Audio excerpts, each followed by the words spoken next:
Okay, today we are going to lecture on the long essay question, including going over how much that essay is worth, how long you have to write it, and what the points are on the rubric. And I do have some activities staggered throughout our lecture series for us to do practice with, like, the intro with context and thesis, and basically highlighting the parts of the essay where those points could be found. So for the rest of this week and maybe Monday of next week, we're going to be working on essay writing. Now, y'all do have an outside of class assignment that's going to help you with essay writing, not just LEQs, but also DBQs. That's your Marco learning assignment that's due when? Friday, the 12th. Okay, there are 5 sessions. How many do you have to do? 4. If you do the 5th, I'll drop your lowest of those 4 sessions. If you've already completed those sessions as of first period, then I've already graded them and they're in PowerSchool and on Schoology. Okay, same thing for your Smart Book that's due on the 15th, due Monday. Okay, that is the 3rd Smart Book for the quarter. We all know that our Smart Book minor grade is comprised of the Mongols, the Americas, and Africa. Okay, so once you do the Americas, that's due Monday, you'll have all of the parts of your minor grade available to be put in PowerSchool. If you've already completed all of those Smart Books, then your grade is uploaded into PowerSchool. That's a full minor grade for doing 3 of those Smart Book assignments. Are we good so far? Now that everyone's back, has everyone had a chance to turn in their Cornell notes? Yes, dear. Just make sure your name is on it. The Cornell notes from the Mongols. If you don't have them today, you can turn them in tomorrow. Okay, no worries. Are we good so far? All right, I do have one person who has not registered for the AP exam according to the AP classroom page. That could be a glitch, okay, because I've had some people from 4th period say that they definitely paid and it's just not showing up right. Okay, but keep an eye out for an email. Okay, if you're on that list of people where I can't see that you ordered an exam, I'm going to send you an email to have you contact the guidance office to make sure it's not a glitch and to make sure you actually paid if you did. If you know you haven't paid though, and you get the email, then that means it's a $10 late fee. And if you pay after the 14th, it's a $40 late fee on top of the $10 late fee. Okay, so it's in your best interest to go ahead and meet those deadlines. But really, this class has done pretty well with getting all of that put in. Any questions so far? All righty, let's get to our lecture then. Okay, LEQs in AP history. We've already done some writing in this class. Okay, we know that multiple choice questions, okay, are not free response. They're not writing. Okay, you just pick which of the answers you think fits best for that prompt. Does anyone know how much the multiple choice is worth on the AP exam? 40%. Okay, the multiple choice is what's worth the most on the AP exam. Okay, but you can't pass with just the multiple choice. Okay, you have to add in the free response questions as well. Is anyone going to make 100% on the multiple choice? No, there have been like 2 people ever who've done that. Okay, so don't expect that you have to get every single multiple choice question right. Really, if you can get 60% of the multiple choice questions right, you're in a good area for passing with a 3, 4, or 5. Okay, depending on your free response. Now, the free response that we've done before, the writing section that we've done before is what? SAQ. What does SAQ stand for? Short answer question. Okay, the LEQ is the long essay question. So is this essay going to be longer than an SAQ? Yes, and it's going to have different points attached to it. Does anyone remember how much the SAQs are worth on the AP exam? 20%. 20% of your exam is from the SAQs. Okay, how many SAQs are you going to write? 3. Okay, they're going to give you 4, but you're going to write 3. Okay, for that 20%. DBQ, what does that stand for? Document-based question. It's an essay, but you have to use 7 documents to support that essay. Does anyone know how much that's worth? 25%. Okay, so DBQ is worth a fourth of your score. Okay, very, very important. And then the LEQ, y'all may be surprised to learn, this one is only 15% of your total score for the AP exam. Okay, so multiple choice, important. DBQ, really important. We need to get those skills down. SAQ, lots of people think that that's easier because it's shorter and it's worth 1/5 of your grade, but the LEQ is worth the least for your score on the AP exam. Okay, we good so far?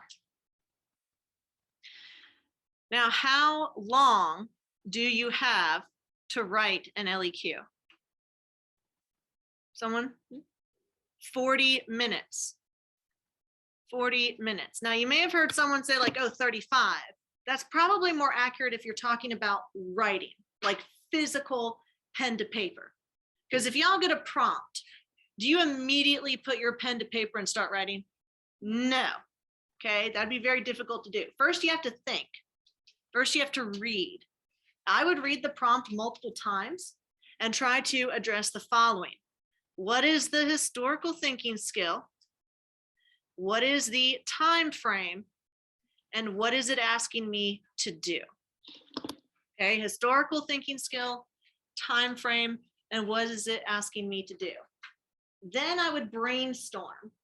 How would I answer that question? If it's causation, I gotta think of causes and I gotta think of effects. Bless. If it's comparison, I gotta think of similarities and I gotta think of differences. So maybe 5 minutes is spent brainstorming, trying to figure out how do I answer this question? And then the remaining 35 minutes is spent actually writing the essay. And that essay is graded not on how pretty you sound, okay, not on how many big words you use or how long your essay is. It's graded on 6 rubric points that the College Board details. Yes, dear. How much space do you get? You get like a regular sheet of paper, but multiple copies of it. You won't be really limited for your essay writing. Y'all remember with the SAQ, it's a box and you have to fit it in the box or else they won't grade it. With an LEQ, it's like regular paper and they have extras for you if you need it. But remember, you're writing in 35 minutes. Are you going to be able to write 5 pages worth of essay? No, not unless maybe you write like giant. Okay, they're not expecting you to write 5 pages of essay. This is a rough draft. They're going to grade it like a rough draft. Okay, so not too much pressure there. Now the points on the rubric. In the intro paragraph, you have context. What's that? Background information and thesis. Then in your body paragraphs, and this sign here is just paragraph. Okay, when I write that thing. Your body paragraph is going to have evidence points. There's 2 of those. And analysis points. There's also 2 of those. You need an intro. And you should write 2 body paragraphs. Do you need a conclusion? No. Your conclusion is worth the same points as the intro. If you got the points in the intro, you don't need to write a conclusion. Because is this a rough draft? Yes. Okay. Yes, baby?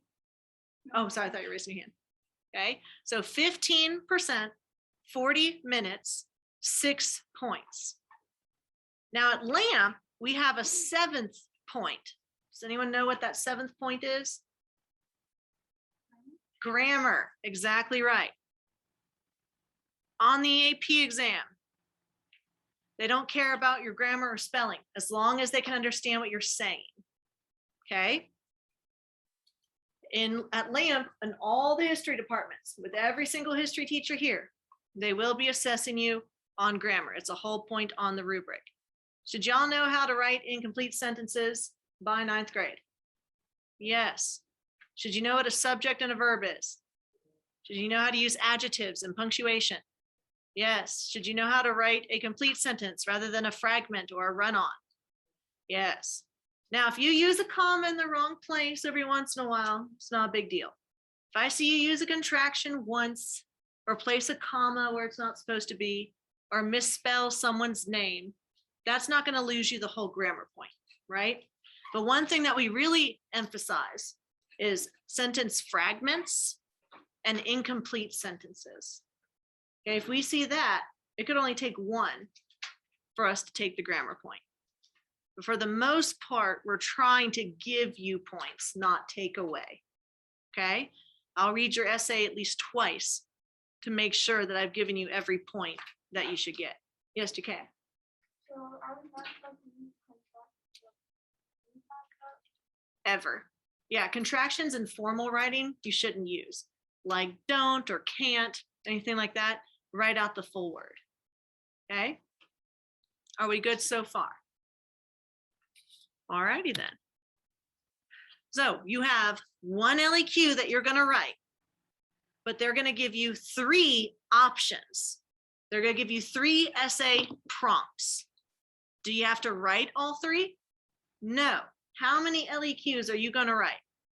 1, just 1, but you have choices, 3 choices. First prompt is going to be between 1200 and 1750. What time periods are those? 1 and 2. Okay, which time period are we in currently? 1. So could you potentially answer prompt number 1? Yes. What about prompt number 2, 1450 to 1900? What periods are those? 2 and 3. Have we gotten to periods 2 and 3? No. So would I recommend you pick this one? No, not right now. Okay, LEQ 3, 1750 to 2001. What periods are those? No. 3 and 4. Have we covered anything from 1750 to today? No. So if you took the AP exam right now and you had an LEQ about the Mongols, an LEQ about the Columbian Exchange, and an LEQ about World War I, which one would you choose to write about? The Mongols, because have we covered that? Now let's say though that you know a ton of stuff about World War I.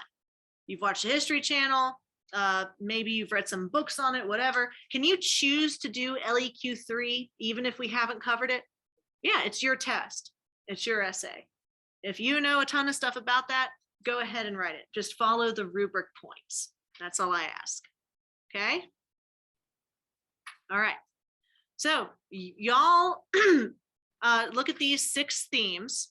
I do have them in the classroom posted. Does anyone recognize these? Where can we find them in the classroom?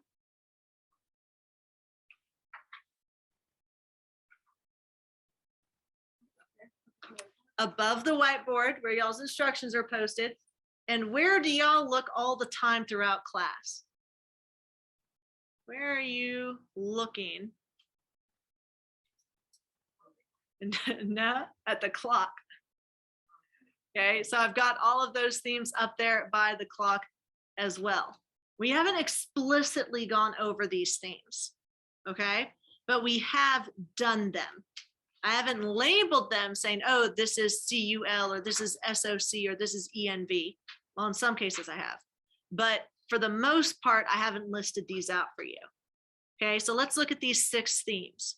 Humans and the environment. Well, we've talked about humans, right? We've talked about the environment. We just covered Africa, correct? So environment in Africa. In the north, we have what? The Saharan desert. Can people really live in the Saharan desert? No. Can they farm in the Saharan desert? No. What can they do? Trade. Okay. Is that an example of humans adapting to their environment? Yeah. What about below the Saharan desert? Sub-Saharan societies. Okay. Instead of a desert, we have the Sahel. Does anyone remember what the Sahel was? A savanna, grasslands, exactly right. The Sahel, where the Empire of Mali originated, okay, had a lot of grassland, a lot of grass, but not a lot of wood, because trees didn't grow as much as grass did. So if you don't have enough lumber, how are you going to build houses and churches and mosques and buildings? Stone. Is that an example of humans interacting with their environment? Absolutely. So we have covered this category. Category 2 or theme 2, cultural developments and interactions. Y'all, have we talked about culture? Yeah, a lot. We even talked about how culture spreads. There are 2 ways. What are they? Trade and conquest. Perfect. Trade and conquest. And we've talked about what culture is. What are examples of culture? Language is an example. What else? Music, food, clothes. What about religion? Religion is huge. Okay, what they export, what they import, okay, all of that can play a role in culture. We've talked about that a lot, okay, in our content. For instance, we just finished talking about Africa, right? You have the original Bantu culture from Africa. And then what other culture diffused into Africa? Islamic. Okay, so you have the religion of Islam. What else did Islamic merchants bring? Camels, okay, to help with the Saharan trade. That was the Indonesians from Madagascar. Okay, huh? I can't hear you, baby. Oh, Arabic, yes. Because if you're Muslim, do you have to know Arabic? Why? Because you got to read the Quran. So they brought in Islam. They brought in Arabic. They brought in camels, right? All of that relates to culture. And how did they bring that in? Through trade or conquest? Mostly trade, okay? Because of the access to the trade routes there. And then did that culture stay the same or did it change? Did it combine with other things? Yeah, it combined. You have the combination of the Bantu language and Arabic to create Swahili. Okay, so we've talked about culture extensively here. Governance, government. SB just stands for state building. The building up of a state or an empire. Who's in charge and why? So in a caliphate, who's in charge? Caliph. What kind of power does he have? Religious and political. Good. What about in a sultanate? The sultan. What kind of power does he have? Political. What about in feudalism? European feudalism. Does someone say nobles? Okay, the nobles, because what do the nobles own? Land. Okay, who do they exploit? The peasants, the serfs. Okay, now if we look at China's government, would we say that China's government was centralized or decentralized? Centralized. What about Western European government under feudalism? Decentralized. What about India in period 1? Decentralized. Okay, so we've talked about governance and state building before as well. Definitely talked about economic systems, right? Is feudalism an economic system? Yes, because who gets the wealth? The nobles at the expense of the serfs. Okay, we've talked about trade networks. What are some trade routes that we've discussed? Silk Road, Trans-Saharan, Indian Ocean, Mediterranean Sea. Okay, so we've talked a lot about that. We've talked about the monsoon winds. We've talked about currency. Okay, China, instead of using metal currency, copper coins, adopted what? Flying cash. Exactly right. Luxury goods. What luxury goods did China export? Silk, porcelain, tea. Do you have to list every single luxury good? No, but do you have to give at least one? Evidence, right? What about Africa? Did they export luxury goods? Yes, such as gold. Okay, think Mali with Mansa Musa. Okay, extremely wealthy. You could talk about ivory, right? You could talk about economic systems with serfdom, okay, with feudalism, with slavery, right? All of that relates to the economy. You can even talk about taxation. In the Islamic caliphates, they had a specific tax on non-Muslims called the jizya. Could that also tie into culture? Could that also tie into governance? Absolutely. So you can have some overlap here. It's complex. There's nuance.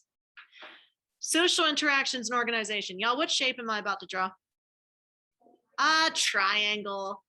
Okay, we've done this every single time we've ever covered an empire. We stratify society, break it up into layers, into levels. Who's at the top, who's at the bottom, and why. Okay, so in feudalism in Europe, who's at the top? The nobles, technically the king's above them, okay, but it's decentralized, right? So the king's at the top, but he's more of a figurehead. The nobles hold the real power because they have land. And do they also have their own personal army? Yeah, what do we call that? The knights. Good, because they're vassals of the nobles. Then you have the peasants. Then further down, you may have the serfs that are literally tied to the land. That is a social structure. What about in Japan? Did they have a similar social structure? Yeah, who was their figurehead? The emperor, but in reality, it was a noble who was in charge, called the what? Shogun. I thought I heard somebody say it, right? Okay, the shogun. What were all the nobles called? Starts with the D. Daimyo. Did the daimyo have their own knights? Yeah, what were they called? Samurai. They had the Bushido code, just like the knights in Europe had the code of chivalry. Okay, and then you have the merchants and the peasants and so on and so on. Okay, so can we do some comparison there between Japan and Europe? Yeah. All right, in the Indian caste system, were merchants at the very bottom of the caste system? No, who was? The Dalits. Okay, so merchants weren't low in society in India. What about in China? In China, they were at the bottom of society. Okay, so we've talked about that in or to some extent there with social, every time we draw this triangle. Good so far? All right, now technology. Technology and innovation. Y'all, innovation just means change, new stuff. Have we talked about technology in here? Yeah, we have. Okay, who has some examples? Gunpowder, where'd that come from? China. And then China diffused that gunpowder to the Mongols, which came up with siege weapons like cannons. Exactly right. That's syncretism. They took gunpowder from China. So remember, in the East, they're trying to find the elixir to life, and then they end up making fireworks. Then the Mongols spread that gunpowder technology because they combined gunpowder with metallurgy from Europe and made siege weapons. Then that gunpowder technology gets to Europe. And guess what they make with it? Guns, Portuguese muskets. Okay, so all that technology tracing back to East Asia with just the powder, and then eventually building up in Europe to actual guns. What other technology came out of China in period one? The compass, good, for maritime trade. Woodblock printing to help with education and also lead to cultural diffusion by making books easier to access. Okay, what about for sailing? The Latin sail, did that help out in Indian Ocean trade? Heck yeah, because the monsoon winds were important for that Indian Ocean trade. Okay, what about tech? Well, no, we already did tech from the Mongols. We did tech from East Asia. Trying to see tech from the Middle East. Okay, you have the creation of stirrups and saddles for camels and horses. Okay, is that pretty good technology? Yeah. Okay, so you can go a lot of different places in terms of regions in world history and a lot of different types of technology, maritime versus weaponry versus trade. Okay, all of those can be categories there. Now, when you write a thesis, you're essentially making an outline of what body paragraphs you're going to write. These would make really nice categories for those body paragraphs, would they not? Yes.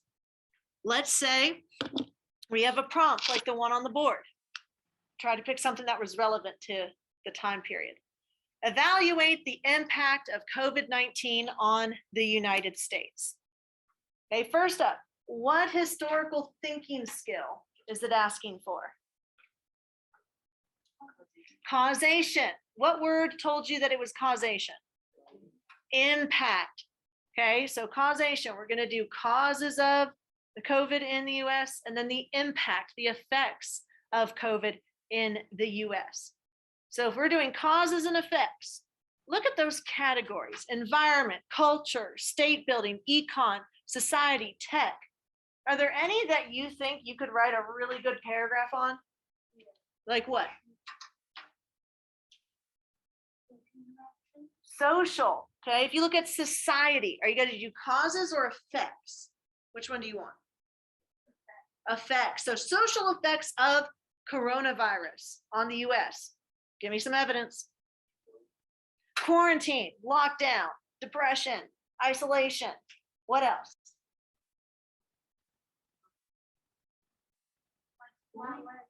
School. Yeah, we did a whole year of virtual / face-to-face hybrid, okay, learning. That's a big social effect. Did you miss your friends? Yeah, March 13th, 2020, we got let go for spring break and didn't see each other again. Okay, so that was a huge social impact. Did parents have to stay home to take care of their younger kids? Yes. Okay, Arabelle, you were saying something earlier. Oh, I said Virtual school, exactly right. Okay, so social effects with that. Did teachers and nurses, like, did the opinions of them change over the impact of the pandemic? Yeah, absolutely. Was there any social conflict that occurred because of COVID? Protests, okay, protests that were for or against what? Masks, vaccinations. Okay, so do we have a ton of evidence for social effects? Yeah, we do. A ton of them. Okay, what about another one? Is there another one we could do? Tech, technology and coronavirus. Hit me with some evidence. Okay, so ventilators, increasing the production of them due to a shortage and a need. Technology for school. Okay, last year the district was like, we're going to go 1-to-1, so every student needs to have access to a Chromebook, right? Okay, what else technology wise? Peloton, exactly. Peloton stocks, actually, I heard in the news today that their stocks went down sharply because people are going to the gyms again because they can, okay, instead of working out at home, which I'm just like, why work out at all? The baby Peloton? Yeah. For a baby? Yeah. Dang. It was like something. Is it a joke or are they really trying to get babies swole? Like as a toy. Oh, Baby could, like, kind of like work a out. stove. Yeah, okay, I got you. I don't know. Teaching your kid to exercise, that seems like too much. What about Zoom? Do y'all remember like Zoom? It used to cost money, right? But then teachers, they gave a free trial for a whole year so they could still talk to their kids and teach them and everything like that. Yeah, Google Meets. You could use Zoom. You could use Schoology. You could use Google Meets. You could FaceTime, right? I also remember like originally Zoom was kind of sad. Yeah, they've made some definite changes. It was originally very sad. It was old and useless. Now they add emojis for you to react to the presenter and stuff. Or like having to have new rules about you have to wear something other than sweatpants when you're on the Zoom. They made teachers do that.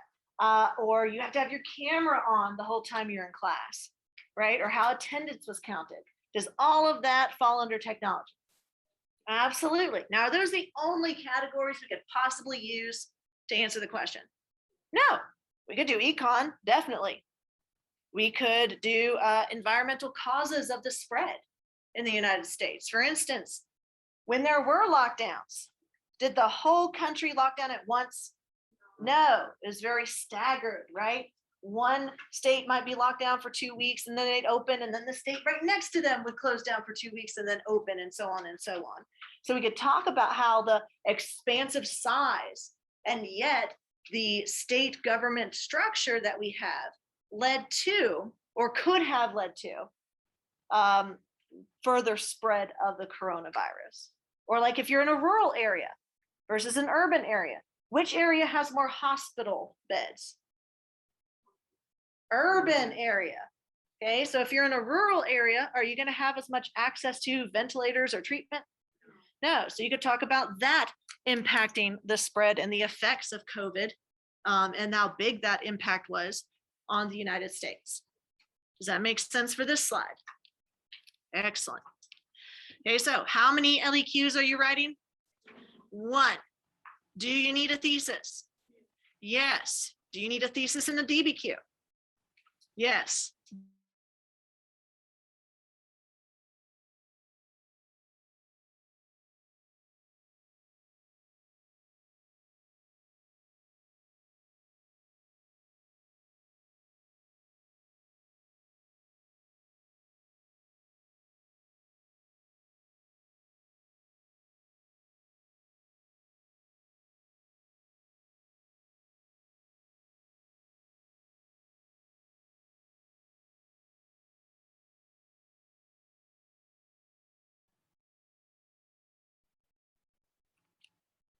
Heck yeah. All right. I'll just have to splice those videos together. All right. Now we have talked about SAQs before, where we do ADA, correct? An SAQ, one SAQ has 3 parts, A, B, C, 1, 2, 3.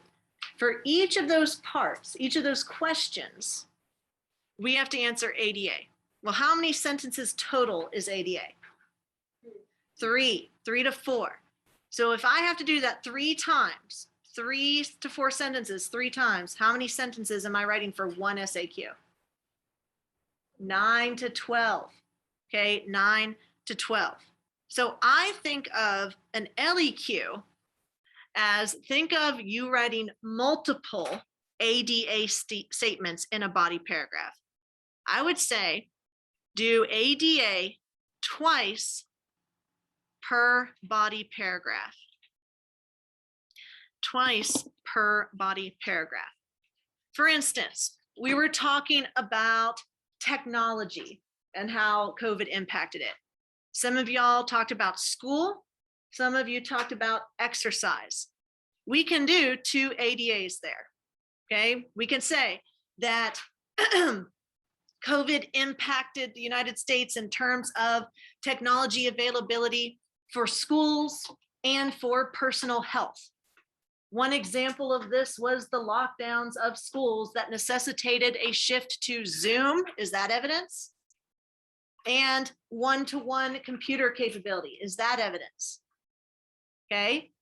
Also, since people couldn't go to the gym due to social distancing, shares in exercise machines like Peloton or personal exercise equipment increased, bless you, meaning that more people were staying at home to exercise rather than going out in groups. We talked about Zoom, we talked about Chromebooks, we talked about Pellington. Is that how you say it? Pellington?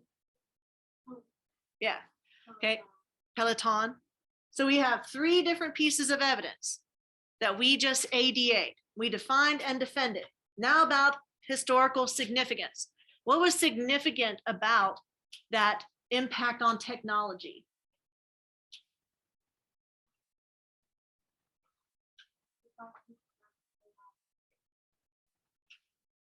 Okay. Okay, it did make a lot of changes, right? So with businesses, they sent workers home. Workers were working remotely. Did that work? For some people, it did. For some parents, yeah, it was great working from home. Like you can just do your office job from home and even be more productive than before and still have time to take care of stuff going at home. You don't have to commute all the way to work. But did that work for every job? No. Like education, were y'all like cool with the virtual work from home? No. Some people were. Yeah. Same thing with working remotely, though. Some businesses succeeded. Others are like, hey, we need to get people back in the office. So you could say virtual schooling wasn't it. That's what's historically significant. People are pushing for a move back to face-to-face. However, in office settings, remote working has appeared to be more productive and more profitable, and thus could continue even past the pandemic. That was one body paragraph right there. Zoom, Chromebook, Peloton, significance. Easy peasy, right? Then we move on to our next body paragraph and do the same thing. ADA. You need to give evidence and you need to tell the reader why we care that happened. Why was it historically significant? How are we doing so far? Okay. So on the day of the test, you will be given a test booklet. That test booklet will have your multiple choice, your SAQ, your LEQ, and your DBQ. No, you cannot work ahead. No, you cannot skip sections. They have it timed and set up for you to do each section at a particular time. But you will be given a test booklet with your questions, and it's not a class copy that you can't write on. You can write all over it. Cross out the multiple choice questions or the answers that you think aren't right. Brainstorm your essay or your SAQ, okay, on the test booklet as scrapped paper. Okay, all of that is fine. You will also be given paper to write your essay. You do not need to bring any paper into the testing room. What are the only things you need to bring with you to the test? Pencils and pens, and can you bring a watch? If it's a dumb watch, just a regular old watch. Can you bring in a watch that's smart or connects to Bluetooth? No, no electronics unless it's a medical device. Okay, you just have to have a regular watch and pens and pencils. Should you bring more than one pencil and more than one pen? Yeah. What are you going to use the pencil for? Multiple choice. What are you going to use the pen for? Everything else. Okay, everything else. What happens if you mess up with the pen? What do? Scratch it out once, keep moving. Don't waste time. Don't try to black it out. Just keep going. What color pen can you use? Black or blue. Okay, because remember, they're scanning these in. They can't really scan pencil, and copiers and PDF scanners really don't pick up any color other than blue or black for the readers to be able to grade it. Are you going to have to bring in information that you learned in class to answer the question? Yeah, because the LEQ doesn't have any documents, y'all, does it? It's just straight up what you got in here. And you have to answer the historical thinking skill using that SFI. Does anyone know what SFI stands for? Perfect. Specific factual information, or you could just say specific facts. When we gave our evidence for how COVID impacted technology, we didn't just say COVID impacted machines and computers and stuff, right? We gave specific evidence. We didn't just say, oh, a conferencing app. What did we say? Zoom. We didn't just say every kid got a computer. We said Chromebook. We didn't just say, oh, people are buying exercise bikes. We said Peloton. Okay, you have to be specific with your evidence. Can your ID terms be SFI? Absolutely. Okay, if you have an essay on, let's say, Western Europe, okay, during the Middle Ages, and you're just like, oh, I can't remember evidence for this essay. Well, didn't y'all have like 55 ID terms? 50. She's like, you better remember, correct. Yeah. Okay, so do you have plenty of vocab that you could sprinkle into your essay like Salt Bay? Yes, do it. Use the vocab. That's why we harp so heavily on it and don't let you have word banks, is because you need it to answer SAQ, LEQ, DBQ. Okay, especially since on the LEQ, that evidence is worth 2 whole points out of the 6. Now, you may have noticed that we also have a context point because essays will always have context. Is that one of our historical thinking skills? Yes. But when we ask, what is the historical thinking skill for this prompt? Is the answer ever context? No. Every essay is going to have context, y'all. Where is it in your essay? The intro. Exactly right. Okay. The prompt isn't asking about context because you're going to give context no matter what. It's asking about causation, comparison, or continuity and change. You need to answer whichever one it's asking. This one about evaluate the impact of COVID is on causation. What if you wrote your entire essay comparing COVID to the bubonic plague? Is that what it asked? No, it didn't ask for compare COVID to some other major pandemic. It said cause and effect of COVID in the United States. Okay, so you have to make sure you know what historical thinking skill it's asking and what exactly it is asking for, so you can meet those requirements. Are we good so far? Yes, dear. If we're using like the ADA method for paragraph, would like doing specific using SFI, would that be the D part? You mean that would be in this, wait, for ADA? Yes, so define and defend, that's using SFI. Okay, so that would be your evidence. Yes, baby. So I know in English when I'm writing an essay, like there's context, but the general topic in the intro, but then in the paragraph, there's context on the specific topic of that paragraph. Mm-hmm. That's the same here, or we just assuming they already know the context. It can be done that way. Now, with a prepared paper, not a rough draft, with like a final paper, you can get more sophisticated with that, where there's like context in the intro, and then there's also context for each sub topic that you cover. In this, that's not required. Technically, the context can be anywhere in your essay, and if we find it, we give you points. But we really try to make y'all put in your intro with your thesis, because that's where it makes sense to give background information, is before you answer the question. Okay, so don't think of this as a final research paper. Okay, you're writing for your life. You're just trying to get ideas down on paper and hit those rubric points. Okay, so first up, intro paragraph, y'all. Which of these categories goes in the intro? A and B, thesis and context. Okay, how many sentences is your thesis? 1 to 2. How many sentences is your context? 3 to 4. Okay, that's what we try to emphasize, is that your context, you need to have quite a bit of it. Okay, not just a phrase or a reference. If y'all look at the decision rules, the very last sentence, it says this point is not awarded for merely a phrase or a reference. If you give one sentence of context, you're not getting the point. If you have an essay on the causes and effects of the Columbian Exchange and you say in 1492, Columbus sailed the ocean blue, that's not context. That's one sentence. Okay, you're gonna have to give me more. Who sent Christopher Columbus? Why was he going that way to get to Asia? What were they looking for? Spices, right? You have to give me more. And your context can be from before, during, or after the time frame. Okay, before, during, or after the time frame.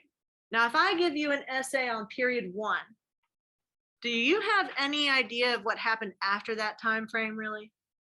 No, because have we gotten to period 2? No. So should you do what continued after the time frame? Probably not.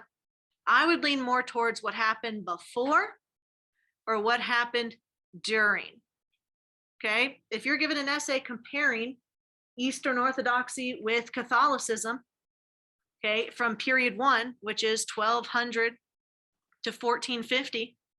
Would the Great Schism in 1054 be some really good context? Yeah, would that be from before, during, or after period 1? Before. Okay, so it fits and it's directly relevant to the topic you're discussing. Similarities and differences between those two branches of Christianity. Okay, so 3 to 4 sentences, because it has to be more than a phrase or a reference. After the context, that's when you have your thesis. Okay, to earn the thesis point, you can't just repeat the question. If I gave you the prompt, evaluate the impact of COVID in the US, and you responded with, COVID had an impact in the US, is that a thesis? No, you didn't tell us how it impacted socially, religiously, politically. Okay, you didn't give us any categories. You just answered the prompt with yes. That kind of be like if I asked you, how are you doing today, Aaron? And you just responded, I do. I'm like, wait, I just asked how you feel. And you're just like, I do. Like, you have feelings? Like, do you want to express them? Are you happy? Are you sad? Now I'm concerned. Okay.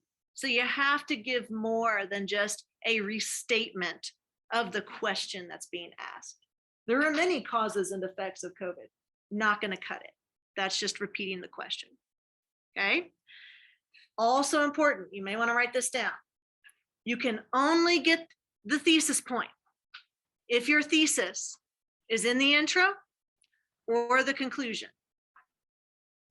It has to be in the first or last paragraph or it doesn't count.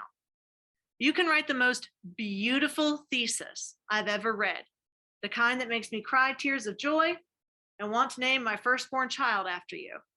But if it's in the body paragraph, can I give you credit for it? No, has to be in the intro or in the conclusion. Okay. Now y'all have seen the chicken foot from iTip, right? From the iTip sessions for writing a thesis. Okay. So with the chicken foot, we're just breaking up our categories. If we look at our theme or our prompt of evaluate the impact of COVID in the US, right? We could say that the spread of COVID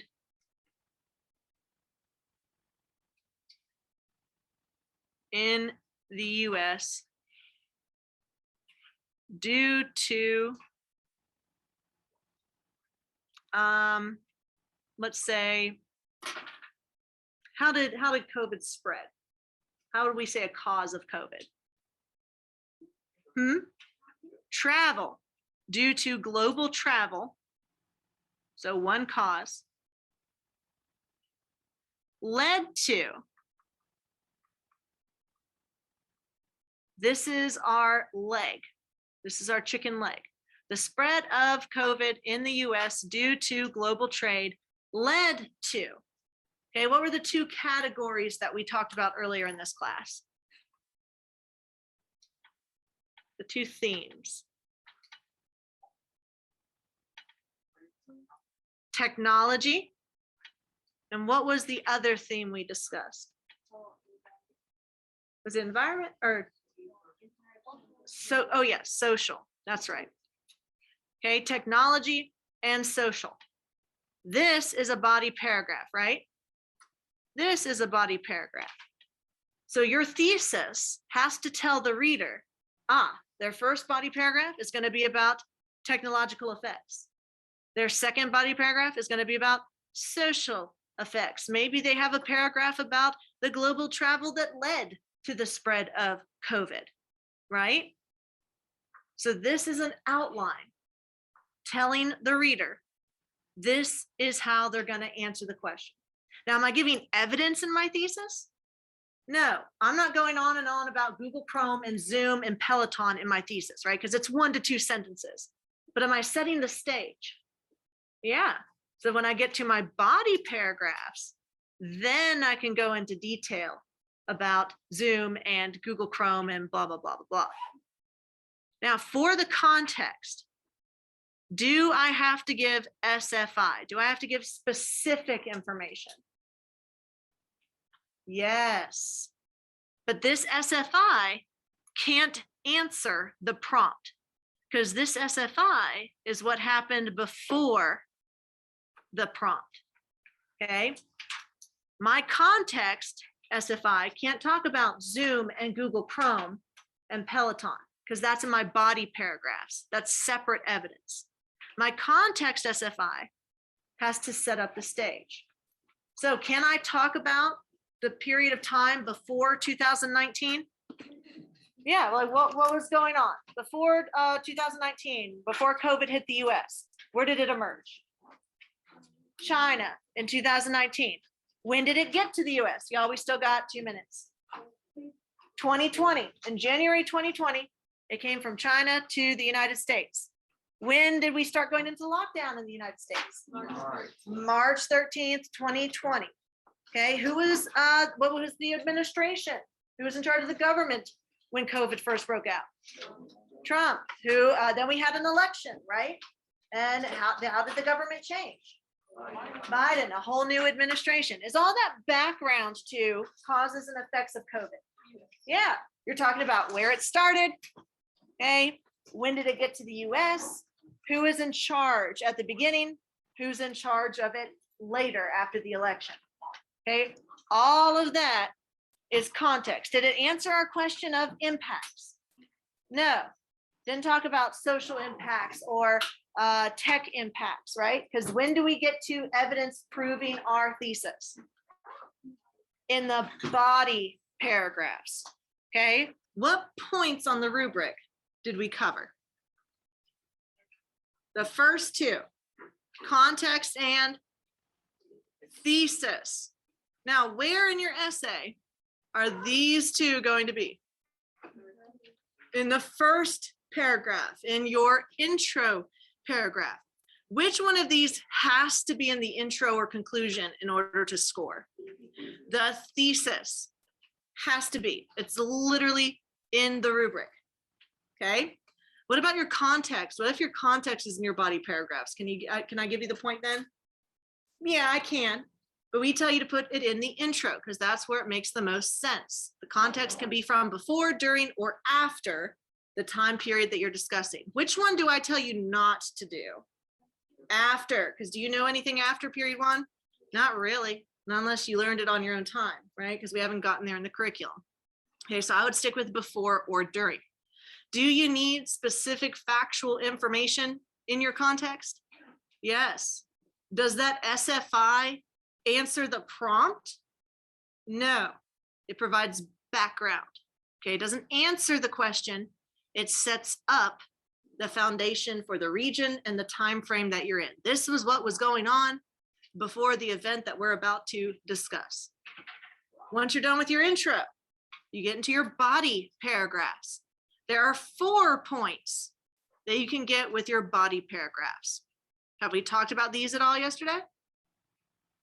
Okay, so the first portion is the evidence section.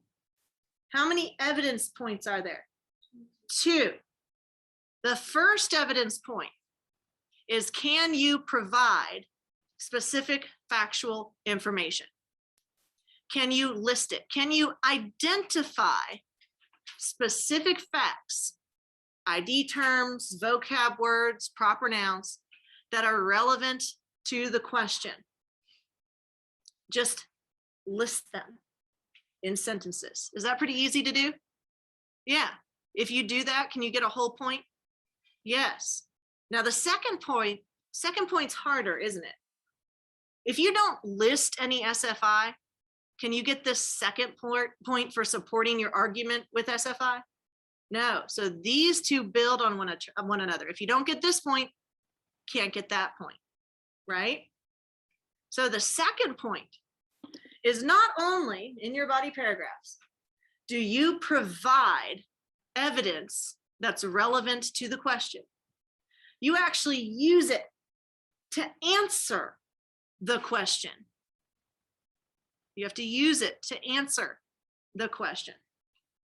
For example, yesterday, did we do the COVID prompt? Okay, quick recap of that. It said impact of COVID We know that that means cause and effect. So that's our historical thinking skill. The time frame is from 2019 to today, because that's when COVID pandemic was going on. And then we came up with some context, specific information that happened before, during, or after COVID. And we wanted to go with before and during. Okay, so where did COVID emerge? In the East, in Asia, in the winter of 2019, right? Does that answer the question of impact on the US?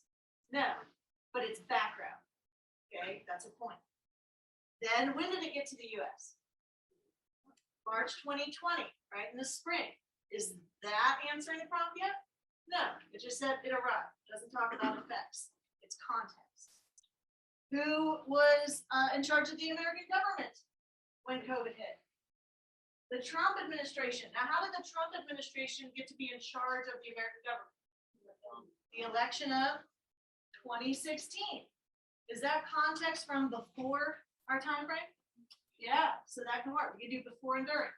But did the Trump administration stay in charge of the government throughout the pandemic? No, because what election happened then? The 2020 election with the Biden administration. Now, you're not saying that the COVID virus impacted who was in charge of American government, right? You're not using this to answer the question yet. You're setting up background. In the US, this is what was going on. This is when COVID arrived. This was who was in charge, and so on and so on. Just background, but does it still need to be specific? Yes. Then after context, do your thesis. Causes and effects. Because do our historical thinking skills always have two parts? Yes, except for context. But will your essay ever be context? No. Because every essay you ever write in history will have context. In the intro, you have to do an additional one after that. So our thesis, causes of COVID in the US. Well, how does disease spread, y'all? In terms of history. Trade and conquest. Which one was it that spread COVID? Not conquest. Trade. Could travel also be played into that? Yeah, interactions between regions around the globe. Okay, so due to extensive contact through globalization of trade and travel, COVID-19 arrived in the United States and negatively impacted the economic system that was in place under capitalism and the, let's say social interactions between American citizens regarding the coronavirus lockdowns. Okay, I did a cause, trade and travel. I did economic effects, they were negative, and we talked about how America is capitalist. And then social effects, negative, increased conflict, right? Because of the coronavirus. That's the thesis. I didn't give all my evidence up here. I created categories for my evidence. So first SFI point, in my body paragraph, let's say I want to talk about social effects. Y'all remember the toilet paper fighting? You remember how hand sanitizer got stupid expensive? Okay, people start to try making their own and everything. That could be evidence that we list. We could say that there was an increase in the price of hand sanitizer and a shortage of toilet paper. Is that facts about the effects of COVID? Yes. That's just the first point. Did you give specific facts? Toilet paper, grocery shopping using apps, delivery, Uber Eats, right? The second point, okay, this point supports the argument. We have to use the toilet paper and the Instacart and the Walmart delivery to answer this question. COVID, oh wait, no, I was doing economy with that one. Sorry. Social would be toilet paper, fighting, conflict. What about protests? Could protests be under social? Yeah, were people protesting over masks and vaccinations and lockdowns? Yeah. So I could list all that, but now I need to use it to evaluate the impact. Okay, the stock supply shortage, the supply shortage of goods was related to COVID because how do we relate a shortage of toilet paper to COVID?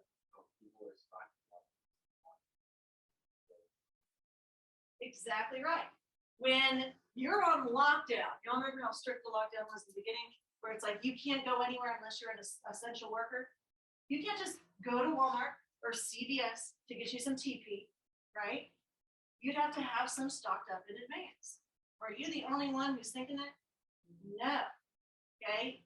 And so that supply shortage, okay, of toilet paper and other goods like hand sanitizer led to people stocking up and hoarding. Did that lead to some social issues?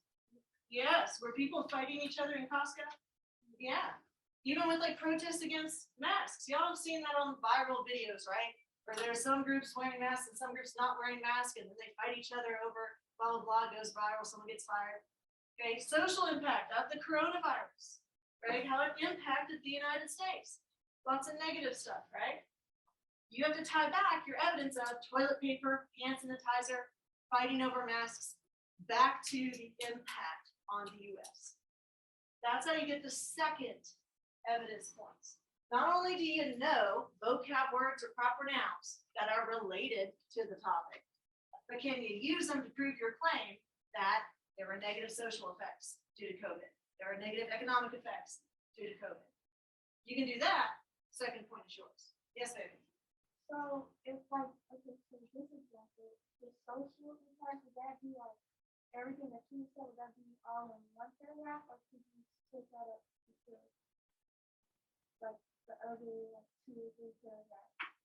If you have enough information. If you have enough information, you can organize it however you like. What I tend to do is use these themes and then the historical thinking skill. So I know that I have to do causes and effects. Probably going to lean more on effects, right? But I should have some causes. So I do 1 paragraph cause, 2 paragraphs effects. And you could do technology instead of econ. You could do political or government instead of social, or you could combine the 2. For instance, the lockdown affected us socially, but did it also affect us economically? Yeah, we have to socially distance from each other. We can't go to the stores. And so instead, how do we buy things? Online, right? So are we spending a lot of money on Amazon and the Wish app, right? Because of COVID. You can tie it to a lot of different categories. It's really up to you how you do that. Because, you know, with the multiple choice question, how many right answers are there?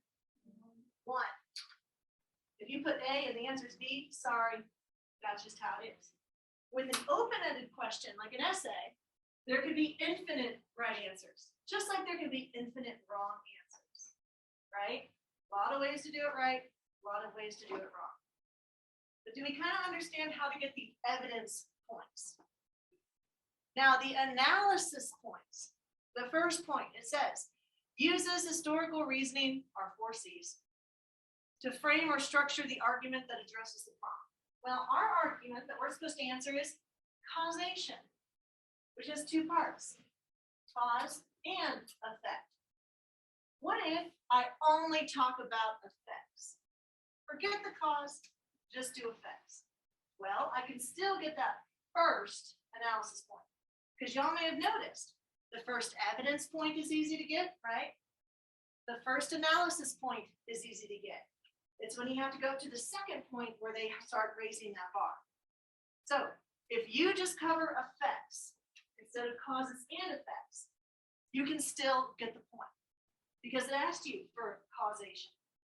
It can be unbalanced, okay? Uneven or unbalanced. Second point though, we call that the complexity point. What other nickname do we have for that? Unicorn point. Is this a point that everybody's going to get? No, it's rare to get that point. It is hard to get that point. When I was at LAMP, I never got that point. Okay, it's hard. Should you lose sleep over not getting the complexity point? No, you'll be fine. A 5 out of 6 essay is excellent. A 4 out of 6 essay is excellent. Okay, don't lose sleep or your self-esteem over the unicorn point, right? But if you're trying to get the unicorn point, the way you have to do that is this prompt asks for causes and effects. So should you do both? Yes. If you only do one, you can't get that complexity point. Have to do both. But that's not all. It's not just did you do causes and effects. It's did you do causes and effects and did you do it well? And did you add nuance throughout your essay? Now, the easiest way to do that is to double up on historical thinking skills. This asked for causation, cause and effect. Let's say I do that throughout my essay. But let's say like Salt Bay, I sprinkle in another historical thinking skill. Let's say I sprinkle in comparison, right? Well, my prompt didn't ask for comparison. But if I've already done causation and I know of similarity and differences, I can put throughout my essay. Should I do that? Yes, as long as you answer the first one that it asked. You have to answer this one. If you add extra from other historical thinking skills, that's complex, that's nuanced. Okay, now the question asked me about COVID and its impact on the US. And I said, oh, social impacts like increased conflict with protests. Well, was the United States the only country that had COVID that had protests? No. Could I talk about Brazil and England and France and Australia? Yes, I can. Can I talk about the difference in responses to COVID politically or economically or socially? Yeah. Now, if I just do one comparison, if I say, oh yeah, Brazil had protests during COVID and the United States had protests over masks during COVID. One phrase or a reference is not complexity.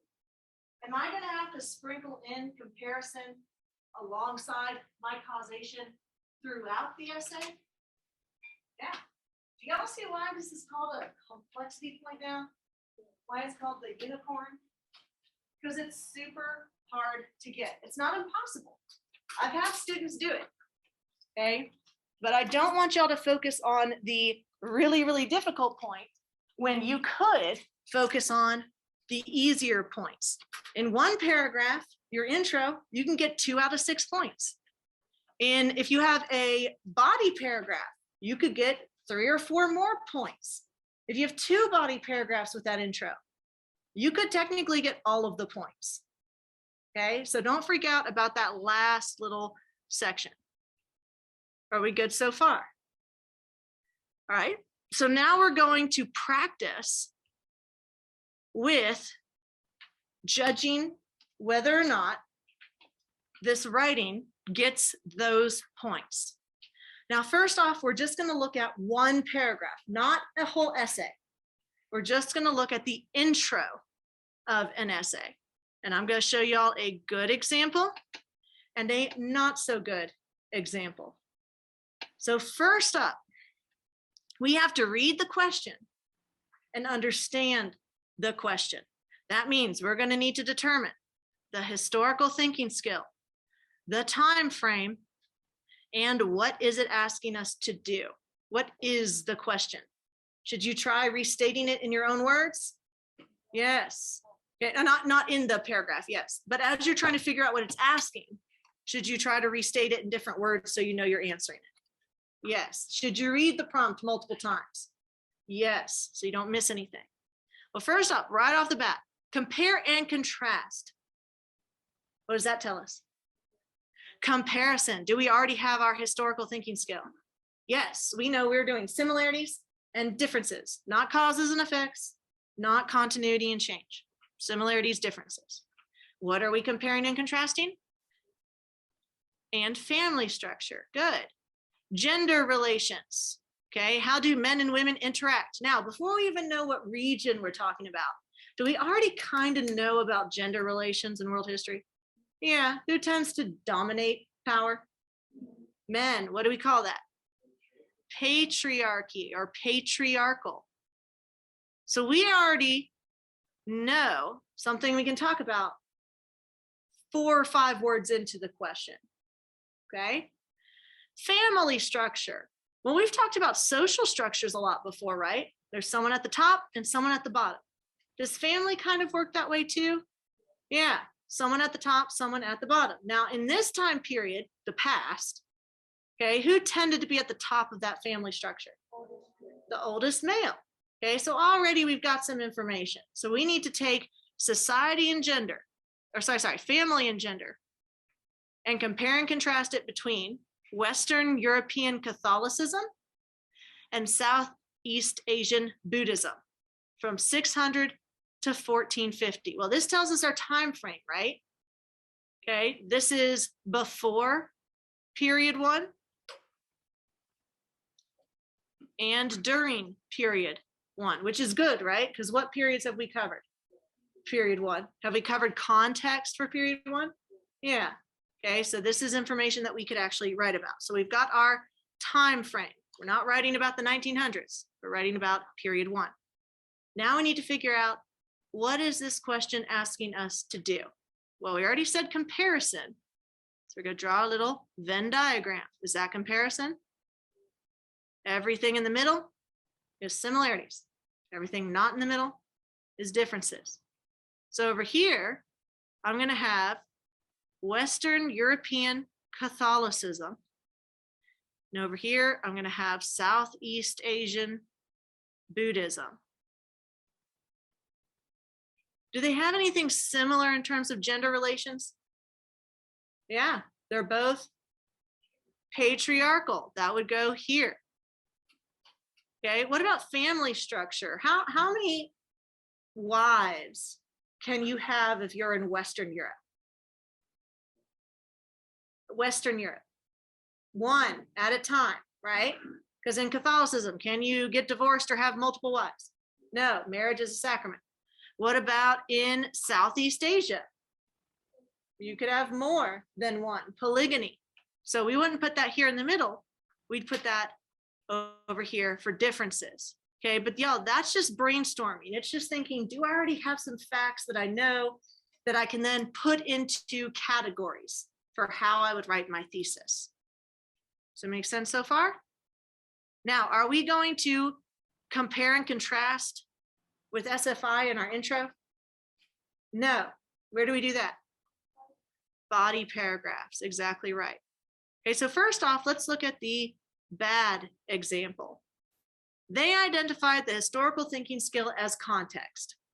Now, is that ever going to be the historical thinking skill? No, because every history essay you ever write will have context. So they got that wrong. Let's go into their context. We're going to see some factual errors, and we're going to see some grammatical errors. Is grammar a point on the rubric for LAMP? For LAMP, yes, but College Board, no. Okay, and it's not just one grammar mistake that's going to lose you that point. It's a combination, a multitude of grammar mistakes that lose that point. So let's go through these sentences one by one, and then I want you all to raise your hand and point out an error that you see. Buddhism believes in reincarnation and bases its society on the caste systems.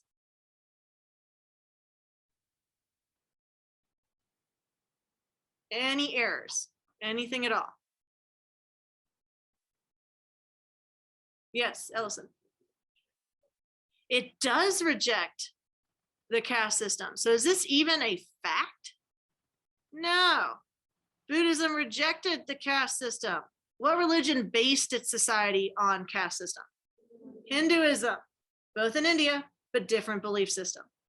Okay, so this isn't even a fact. Can you get points for facts that aren't true? No, you have to give evidence that is accurate. What about Buddhism believes? Believed, past tense, because what kind of essay is this? Historical essay. Has to be in past tense. It happened in the past. There's your clue. But does Buddhism believe anything? No, a religion can't believe. Who can believe? Buddhists. So Buddhists believed in reincarnation and rejected the caste system. That would make more sense, right? It's going into beliefs about Buddhism, which I guess Buddhism is one of our topics. But if that were our only sentence, our only factual statement, if they changed the caste system statement, would that get the context point? No, because you have to have more than a phrase or a reference. Let's keep going to see if they add more that can push them over the top. This is similar to the European feudal system, and that serfs were like slaves in the lower system in about the 6th C. Yeah, any errors? Okay.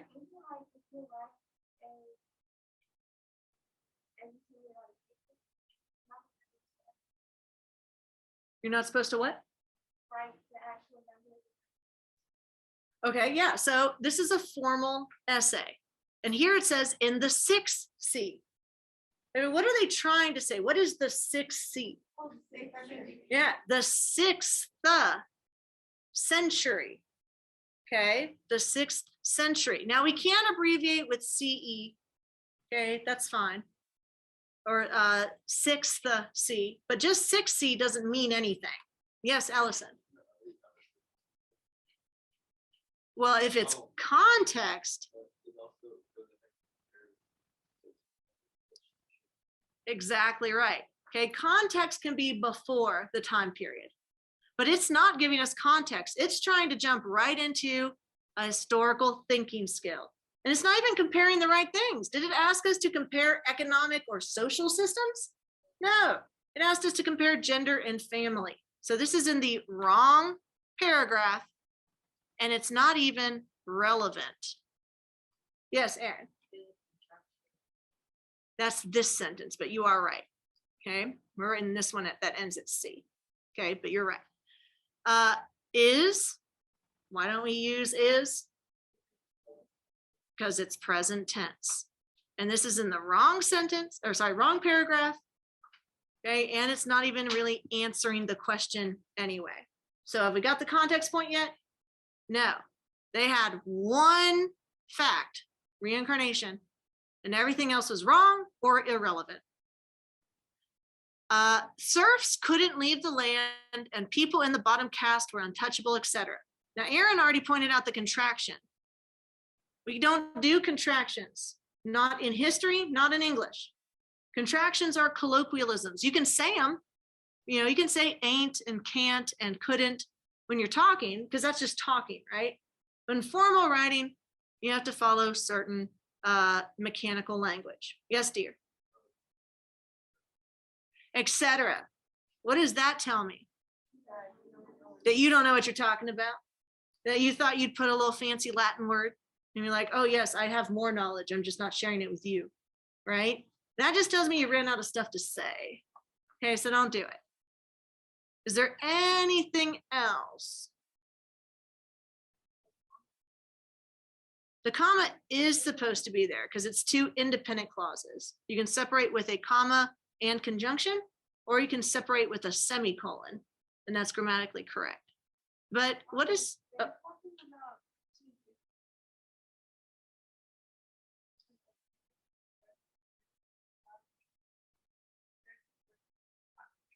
yeah, I mean, they're trying to compare serfdom and the caste system, but it's saying the serfs couldn't leave the land, and then it just jumps to people in the bottom caste were untouchable. Is that even a comparison?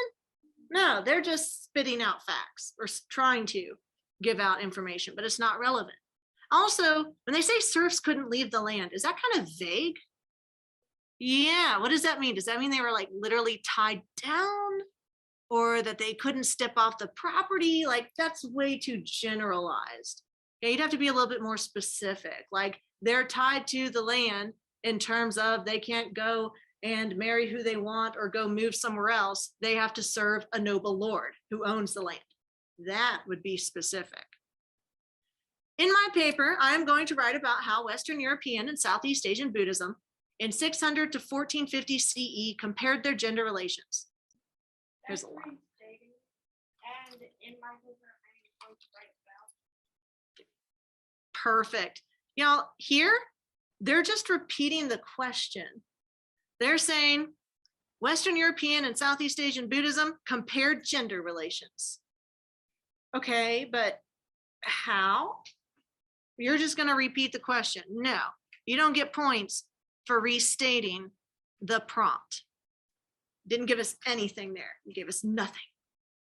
All right. Also, in my paper, y'all, if I'm holding your paper and it's in my hands, and you wrote your name on the top of that paper, do I know whose paper it is? Don't tell me that the paper that I'm reading with your name on it is your paper. Don't remind me that I'm grading essays. I know, I'm well aware. Cross this out. I am. No, Yeah. First person? What person do we use in formal writing? Third person. This isn't your personal essay about what you did over the summer. Were you around in period 1? I hope not, or else I might have to bring some garlic and steaks to class, right? You were not alive then. Don't act like you are a primary source. Did y'all get the vampire reference, or y'all just like, okay, it's like Twilight Generation, I don't know. I am going to write. You're writing right now, and I hate it. Like, at this point, I'm like, you don't have to write at this point, just stop. Okay, I don't want to read further. And then restated the prompt, didn't actually do anything. I will talk about the categories of marriage, family, and patriarchy. Yeah, talk, first of all. Maybe if you didn't talk while I was teaching, then you wouldn't write like this, right? And you're not talking, you're writing, just do it. Don't talk about what you're gonna do, just do the thing. The categories, are they trying to say like, hey, I'm gonna have some body paragraphs? Yeah, but this is clunky, isn't it? Yeah, they didn't actually tell us if it's a similarity or a difference. They're just like, I'm going to talk about marriage, family, and patriarchy. Well, what about our historical thinking skill? What about similarities and differences? It doesn't say anything. Like, you could talk about differences in marriage. That checks out. You could talk about differences in family structure. You could talk about similarities with patriarchal gender roles. But you're not doing any of that. You're just making categories without doing the reasoning skill. Does that make sense so far? Last sentence. I think that things were better for women in Western Europe because they could become nuns and be educated, but could not as Buddhists. I think, do the AP readers care what you think? No, they care what you can prove. Can you prove an opinion? No, it's an opinion, it's subjective. Okay, you can only prove with facts. Now, do I care what you think? Yeah, about some stuff. If you're like, oh, Miss McNeely, we have a math project due that day, plus an English test and a biology presentation. Maybe we shouldn't have the test that day. I'd be like, okay, thanks for letting me know, right? That makes sense. But that's not what I'm going to give you an essay on, hey, when do you want to have your test? You have to be able to prove claims, prove your thesis. And when they say, I think things were better, is better something you can measure? No, not really. It's kind of an opinion. And I could have an opinion that chocolate chip mint ice cream is the best ice cream, the best flavor in the world. Okay, but will there be people who disagree with me? Yeah, can I prove scientifically that mint chocolate chip ice cream is the best and it actually doesn't taste like toothpaste? No. Okay, I can like that ice cream all I want, but it is not an objective fact that it is the best, like it's an objective fact that pineapple belongs on pizza. Okay, also, they kind of get this argument mixed up. They say that life for women in Western Europe was better, okay, and that they had more rights compared to people in Southeast Asia. In reality, it was switched. You have more evidence showing that women in Southeast Asia had more rights, okay, than women in Europe. Do you just like hear my voice getting a little bit louder and you're like, oh, pop up? No, he can just sense me. He's like, I feel a disturbance in the force. So did we get the context point? No. The only piece of evidence that they gave that was remotely relevant was reincarnation. Everything else was either wrong or irrelevant or in the wrong part of the essay. What about thesis? Did they make a claim about similarities and differences? No, they said there were similarities and that they made categories, but they didn't tell us which categories fell under similarities or differences. They just repeated the question. So no points. Is that fair? Makes sense? Now let's look at a better example. And I say better because there is no perfect, right? Are you aiming for perfect on your essays? No. Okay, because this is a rough draft. They're not expecting you to win a Pulitzer Prize. Okay, they're expecting you to try and answer the question using the rubric points. Okay, so already off the bat, do we see that they get the correct historical thinking skill? Yes, they do. Do they indent their paragraph? Yes, they do. So first sentence, between 600 and 1450 CE, Europe experienced the Dark Ages. Now, technically, were the Dark Ages happening in Europe? Yeah, but could we be more specific about which Europe? Yeah. Western.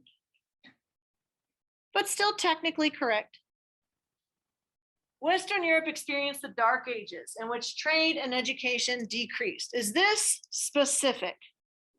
Yeah, the Dark Ages. What was going on in Europe during this time? Are we going to talk about Europe in this essay? Yeah, so it'd be good to kind of know what's going on before we jump into similarities and differences. So one sentence about Europe. Is that enough to get the point? No, it's just one sentence. We need more. However, Asian trade was increased through the rise of the Islamic empires, thus resulting in a golden age. Is that factual information about the Eastern Hemisphere during this time? Yes. Okay, so one sentence about Asia. What was trade like in Europe? Sucked. What was trade like in Asia? Thumbs up. Still not answering the question, is it? Still not comparing and contrasting gender and family structure, because context isn't supposed to do that. It's supposed to set the stage. Where are we and what's happening? Then answer. During this time, can you have context that's during the time? Yes. During this time, European Christianity experienced a schism. Was that one of your vocab words? Yeah, the Great Schism of 1054, in which the religion divided into two sects. That's specific. Second sentence on Europe. Are we going to talk about Catholicism in this essay? Yeah, so it helps to know how it came to be in the West. The Western sect, Catholicism, dominated Europe, whereas the Eastern Orthodox Church flourished further east. Third sentence of context on Europe. Meanwhile, Southeast Asia contained multiple religions, including Hinduism, Islam, and Buddhism. Is that specific? Yeah, now we have a second statement about Asia. That really lines up well with our statements about Europe, does it not? It's kind of comparing and contrasting, but is it answering the prompt? No, because we're not supposed to yet. This is just context. Where did Hinduism originate? Where did Islam originate? Did it get to India? Yeah. Where did Buddhism originate? And then how did all of these get to Southeast Asia, the topic of our essay? Trade. Is all of that background information setting the stage for the reader? So would you say they get the context? Yeah. They wrote 5 sentences of context. Now what are we going to do? The thesis. While Western European Catholicism and Southeast Asian Buddhism differed in terms of religious beliefs and origins, during the post-classical era, both regions shared patriarchal gender relations and social structures, although they retained cultural differences in areas such as marriage and family. Look at those words I underlined. What do they all have in common? They have to do with comparison. Is that our historical reasoning skill? Yes. Both differed, shared differences. We are answering the question with body paragraphs. They differed in beliefs and origins. Okay, one originated in the Middle East and spread to Europe. Okay, in Buddhism originated in South Asia and spread to Southeast Asia. So this could be a body paragraph, could it not? One about differences. Then they shared patriarchal gender relations and social structures. Could that be a body paragraph? Yeah, one about similarities? What about cultural differences? Are gender relations and social structures a part of culture? Yeah, so we're still comparing and contrasting. So we did similarities, okay, with those topics, and differences with those topics. Do we have some pretty solid body paragraphs that we could put in specific evidence to get those evidence points? Heck yeah. So now we've got 2 out of 6 points on the rubric with just 6 sentences, y'all. 6 sentences. You've already got 33% of the points. Feeling better? Okay. So now I'm going to have y'all practice what we just did, judging, on another paragraph. And you're going to do this as a group. So you need to pair up with a group that's comprised of at least 2 people, but no more than 3 people. Can we all do that? We're going to go through this sentence by sentence and see how they qualify towards points or how they don't qualify towards points. And we're going to identify whether or not they earned specific points. Okay, so first up, I want y'all to tell me if they earned these points. If they earned the context point, raise your hand. Okay, did y'all, it's okay if you did. Yes, okay. If they didn't earn the context point, raise your hand. Okay, they did earn the context point. Now, was all of their context usable? Was there some that seemed a little bit weird or irrelevant? Yeah, but did they have enough accurate context to get to that threshold, to get the point? Absolutely. What about thesis? Who says that they got the thesis point? Okay, about half the class. Who says they didn't earn the thesis point? Okay, they did earn the thesis point. Now, was there a sentence after their thesis that was just like completely useless? Yeah, but the sentence before it, did they answer the historical thinking skill? Did they answer with categories based on the prompt? Yes. Okay, and then lastly, the grammar point. Who would give the grammar point to them? Who would not give the grammar point? Okay, you are correct. Now, they didn't lose this grammar point just because they put a single comma out of place, right? They did a lot of stuff that resulted in the loss of the point. Yes, dear. Oh, I'm sorry, dear. Yeah, no.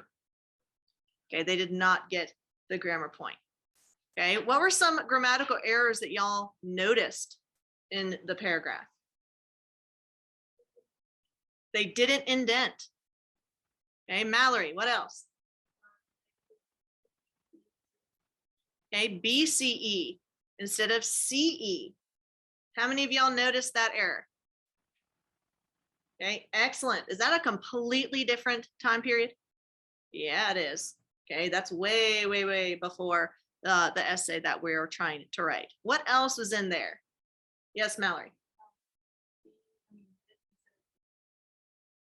Yeah, well, this is a relative pronoun, so it could work if the sentence before it did refer to what it's replacing. But if you want to make sure that they know what you're talking about, the as a definitive article would be much stronger. Okay, but technically both are grammatically correct. Yes, to Kaylin. Present tense. What tense are we supposed to use? Past. Okay, what person are we supposed to use? Third. He, she, it, they. What tense or what person are we not supposed to use? I, first person. We is first person. You is second person. Okay, did they use any of those in this paragraph? Yeah, which one? I. So they used first person. Okay, first person. Also, they had a comma where it's not supposed to be. Now, if it was just one of these, just a comma in the wrong place, you're not going to lose the grammar point for that. But look at the combination of all of this together. Okay, that's what loses the grammar point. Good. All right, so now we're going to go through each of these sentences and judge them, right? And we're going to see if they push us towards the threshold for the context point or the threshold for the thesis point. Now, once you meet that threshold, you have the point. So for context, if you're like, yeah, relevant SFI, relevant background SFI, boom, boom, boom. And then you give a sentence of context that's inaccurate, okay, like the Crusaders won the Crusades and took back the Holy Land. Well, you made one mistake, but did you also give a bunch of other factual info that's relevant? Yeah, are we gonna go back after seeing that one sentence that says something wrong and take away your point? No, we can only give you points for what you do right. We can't take away College Board points for what you do wrong. As long as you meet the threshold. The only point we can take away for what you do wrong is grammar. And is that on the AP exam? No. So first up, very first sentence, very first word, in fact. What's wrong? No indentation. Okay, don't just smush your sentences together into one big blob of essay. You have to organize it. The indent says they're beginning their first paragraph. The next indent I see tells me body paragraph. Okay, more specifics, answering the prompt. It is necessary that you do that. After agriculture emerged and replaced hunting and gathering, civilizations were established.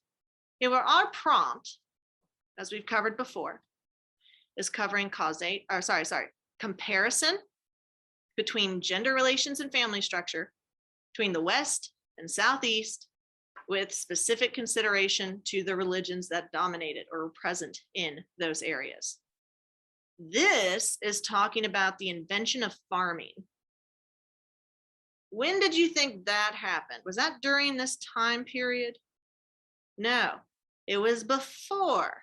Now you can do context that's before the time period, but does it have to be relevant? Yes. Y'all, farming, or the Neolithic Revolution, which we no longer cover in this curriculum, was back in 10,000 BCE. Okay, we're talking cavemen, right? Compared to all these years after zero. This is before zero. We're supposed to be writing an essay about after zero. Is that way too far away from our time period to be relevant? Yes. The rule for context is that you can go one period before the time frame and one period after the time frame. So let's say I gave you an essay on period 2. What's our time frame for period 2?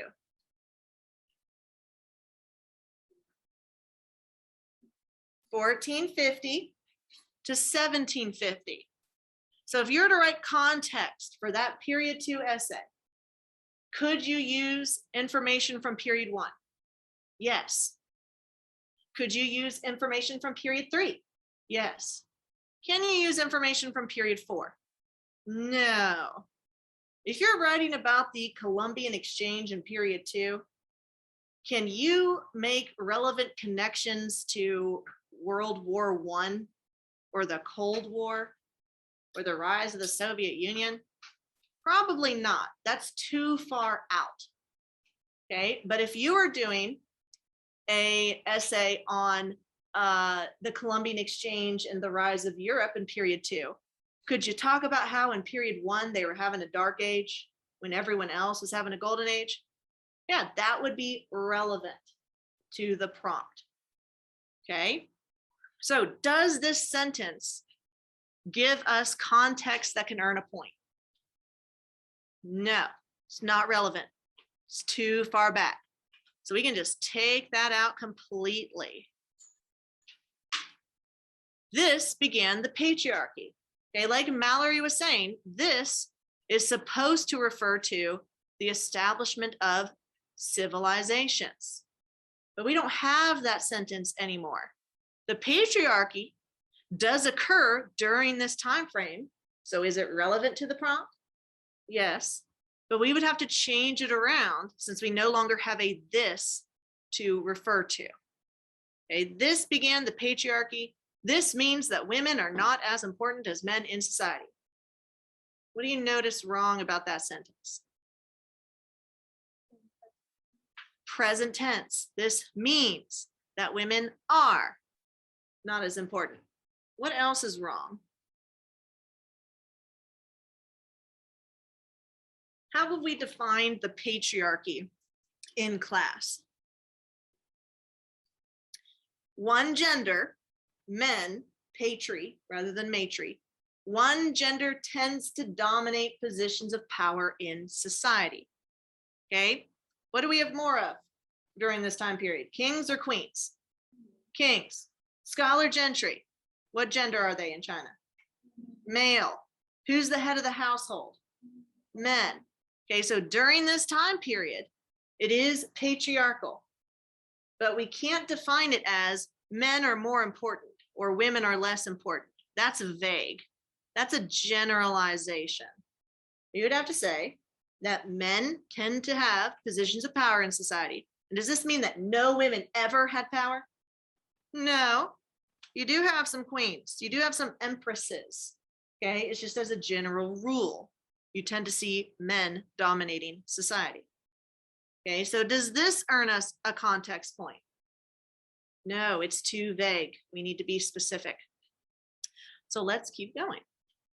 Throughout the period of 600 to 1450 BCE, Catholicism split from the Eastern Orthodox Church and became the dominant religion in Eastern Europe.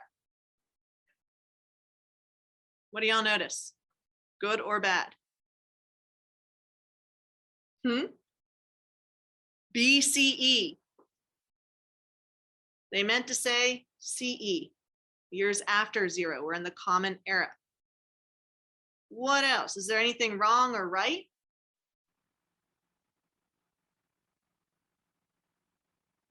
Does this go towards any points on the rubric? Context. All right, now to get the context point, we have to provide background that's relevant. Background from before, during, or after the time frame of the prompt. And it has to be specific and it has to be factual. So throughout, what time period are we doing? During, before, or after? During. So during this period, Catholicism, is that relevant to the prompt? Yeah, it's mentioned directly in the prompt. Split from the Eastern Orthodox Church and became the dominant religion in Western Europe. What event is this referring to? The Great Schism. Okay, does anyone remember what year that occurred?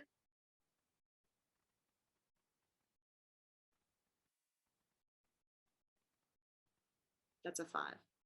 1054. It's okay. You could say in the 1050s, in the 1000s, in the 12th century. Wait, 11th century. Okay, would all of that be around the time frame that the Great Schism happened? Absolutely, you can do that. You don't have to know specific years, except for some really important ones like 1492 and 1453, right? You can be more general in AP world. Okay, so they're talking about the Great Schism breaking up branches of Christianity. And you see I circled the specific parts, okay, the specific facts that get them closer to meeting the threshold for what point? Context, yes. But y'all, they've only been able to do one sentence of context so far. Is that enough? No, it has to be more than a phrase or a reference. But look, split, Eastern Orthodox, dominant, Western Europe. Solid. They're giving us background information about Western European Catholicism that will relate to our essay. Following the fall of Rome, when did the city of Rome fall? 476. Excellent. Now, I heard someone saying 14. You're thinking 1453 with which part of the ancient Roman Empire? Not the West, but the East. Okay, what do we call that Roman Empire that thrived in the East? The Byzantine Empire. Okay, so this is the Western half that fell. Is that relevant to Western European Catholicism? Heck yeah, it is. Is this before, during, or after our time frame? Before 476. Can we do that? For context, yes, we can. So following the fall of Rome, this Western half, okay, or the Western half, either one's fine with those pronouns or indefinite articles, of the Roman Empire experienced a dark age of decreased trade and education. Okay, let's look at this for grammar errors or mechanical language. That's wrong. What do y'all notice? Yes, Mallory. Exactly. This comma splits up this prepositional phrase that is meant to describe dark age. Can't split it with a comma. Y'all, whenever you come across a comma in writing, pause. If that pause sounds natural, okay, good work. If that pause sounds unnatural or stilted, take the comma out. Don't just be like Salt Bae sprinkling commas everywhere. Okay, pause as you're reading. What else do we notice that could be improved?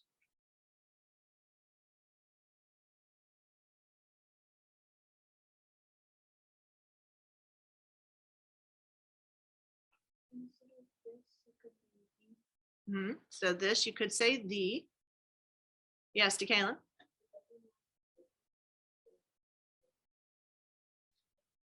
That's about as specific as you can be, because there's only a Western half and an Eastern half, and they just talked about the fall of Rome. All right, that's what split it into West and East. Okay, what about what they experienced after the fall? What do we call that time period? A dark age. Now, little d and little a, that could mean a lot of things, right? In fact, that could mean middle school, right? A dark age. We're trying to talk about a proper noun. What do we have to do for proper nouns? Capitalize them. Okay, this is the dark age, the dark ages, the middle ages, the medieval period. And then they tell us what that dark age means. It means decreased trade, decreased education. Okay, is all of this background information about Western Europe that's relevant? Yes. Have they done more than a phrase or a reference? Yeah. So if I were reading an essay with this, I would say, yeah, I think that gets to the threshold. I would lean towards going ahead and giving them the point. Now, once I've given them the point, once I've decided, yes, that meets the threshold, it's more than a sentence, they give, look, 1, 2, 3, 4, 5, 6 pieces of relevant specific information. Can I take that point away now? No, even if they go off talking about India, or if they go off talking about the Americas for some reason, right? They've earned the context point already. Okay, they're just wasting time if they just go off on random tangents, but they've already earned it. Okay, but just in case, like we saw here, where these 2 sentences didn't qualify, we don't want you to just write 2 sentences and say, yeah, I got it. We want you to write how many? 3 to 4. Okay, so technically this works, but you may have a sentence or 2 that you think gets it, that doesn't. So you want to have backup. Meanwhile, trade on the Silk Road was revived by the Islamic Empire, which benefited Southeast Asia. Anything we notice there?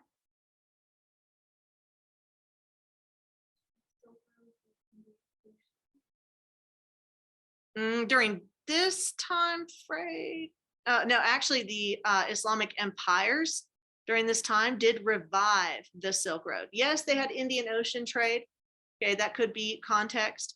But during this time period, the Silk Road that had fallen into disuse after the fall of the Roman and Han dynasty, so ancient Rome and Han dynasty in China, Silk Road trade fell off. But then new empires arose that made it secure again. Do we know of any Islamic empires that were in charge during this time period? Maybe with a capital in Damascus or Baghdad. The Umayyad, and then who were they replaced by? the opposite. Okay, so we have some specific information, a specific trade route. Okay, they say Islamic empires and they don't give specifics, but have they already earned the context point? Yes. Okay, so they're good. They're doing extra. Okay, unlike in Europe, Asia contained a multitude of religions, including Hinduism, Islam, and Buddhism. Is there any SFI in here that's relevant? Yeah, Hinduism and Islam. Okay, Buddhism was in the prompt, but they're connecting it to outside information that wasn't already present. Okay, but they've already earned the context point, right? This is just sweetening it. Now, are there any grammatical errors that you noticed in that sentence?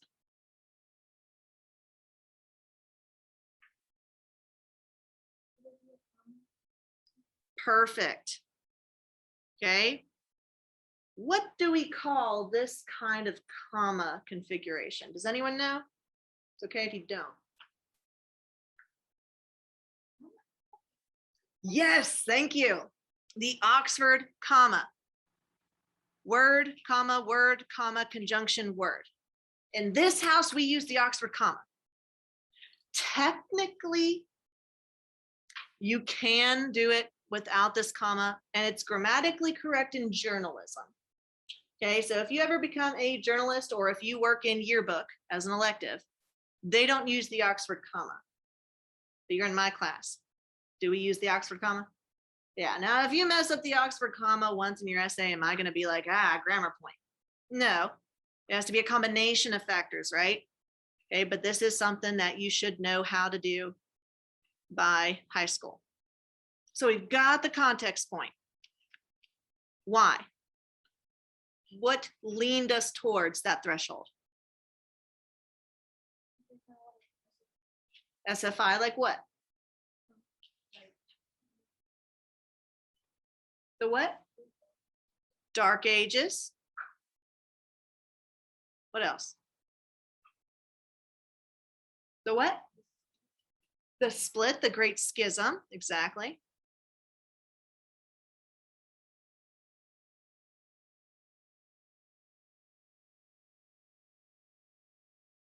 Y'all circled them, didn't you? The other religions, Hinduism and Islam.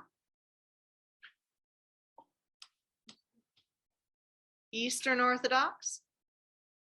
Do they talk about the fall of Rome? Is that a lot? Yeah, they talked about the Silk Road.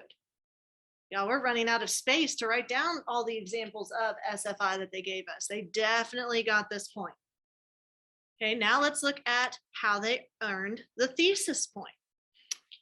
In Western European Catholicism and Southeast Asian Buddhism during 600 to 1450 CE, gender relations and family structures shared similarities in terms of the influence of the patriarchy and the role of the head of the household, but retained differences in social practice like marriage. Any errors, first off? Any errors that you noticed?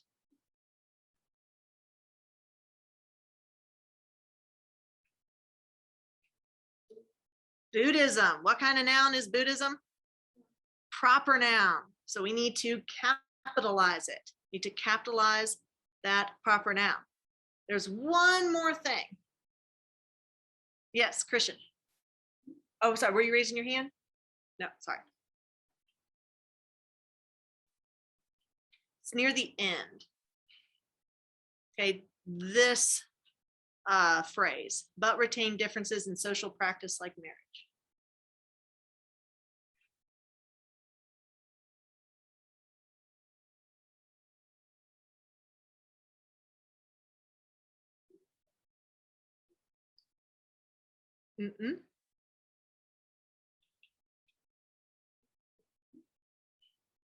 Nope, it's not retained.